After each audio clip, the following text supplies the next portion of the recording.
Welcome back to Captain Harold DeMarrero's River Stories. We're back in his office for chapter 23. Take it away, Cap. Well, as I said, I was in college. Didn't do that well in my first semester back, but I was improving. One of the things that I did very well in was English, believe it or not. This was the class that I did our term paper. And our term paper, we had to, the book that we had to read this book, the whole class, and write a story about it. Something about the book, and so the book was Huckleberry Finn. Right up your alley. Right up my alley, brother. By Mark Twain, Samuel Clemens.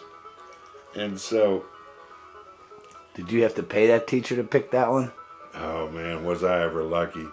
Anyway, what I did was I did a little research, a little help from him. I was a little older, going back in I talked to these professors, and they would try to help me, and they realized that I'd been out of school for a long time.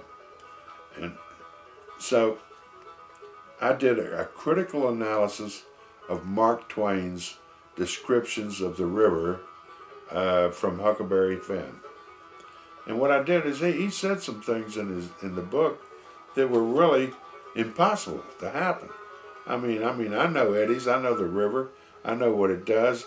Mark Twain was out there for a few years, I was out there 52 years. So but he's a writer and one of the greatest there ever was. I loved the work, the way he wrote. Wish I could write like that, But maybe if I'd have been around back then, I could have. But anyway, and what I was supposed to do was, and what I said in the thing, I'm going to have interview my grandfather and ask him if this could have happened the way Mark Twain said it could happen. And so I wrote that my grandfather said no, it couldn't, that because of this and because of that. Well, and I went through the entire paper like that, me interviewing my grandfather. Well, my grandfather didn't exist. I was my grandfather. I was doing the answers myself. But anyway, when the term papers came in, I got an A+. I couldn't believe it. Matter of fact, this English professor, he had me come back and go to all his classes and read it. And I guess it was good, Here's a guy criticizing Mark Twain, saying Mark Twain was wrong, and I believe him, and he was wrong. But so I got a good grade in English. I got a pretty decent grade in history because I had this professor who would always get up and say, now that would make a good final exam question. And that meant, write that down, brother, because it was going to be a final exam question. I remember one of them he had was, we had to name all the presidents and vice presidents from George Washington to Abe Lincoln and give the president, the vice president, and the political parties. That was one of the questions. Oh man, I spent a lot of time, but I had that one down, baby. I got that one right. His thing was, here's why it's important to take history. And this is how it's going to help you later in life. If you really know history and you're down the line, you're whatever, a lawyer or a doctor, and you're out on the golf course, you're playing golf, it's a good subject to bring up. And if you really know it, you can kind of lead the conversation into American history. So I did pretty good on that too. So, but anyway, while I was going to school, I was in my I finished up that one second semester, started my junior year, and I was into my junior year. And of course, I had taken accounting back in my, that was another course that I took, accounting and economics. I made A's in accounting and A's in economics and these professors, they were neat. They would come over and talk to me and everything, and because I was a little older. And because of my background, being captain on a boat. But while I was there and going to school, I had to go down and renew a license that I had for motorboat. I had 2 different licenses.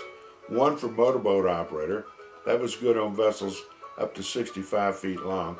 And then I had a first-class pilot license on the Mississippi that was good for any tons, any gross tons. 2 different licenses. But I went down to the Coast Guard office to renew these licenses. And all you had to do was have a letter and sign something and take a physical, and you could renew your license. So while I was down there, I ran into my old friend, the guy I used to work for when I was captain on the Helrich and captain on the Montgomery, Captain Fontaine Johnson. He was a good friend of my dad's and had been for years. So Fontaine said, well, what are you doing with your life? And I said, well, I've quit the river and I'm going back to college. I want to be a lawyer. He said, well, man, that's wonderful.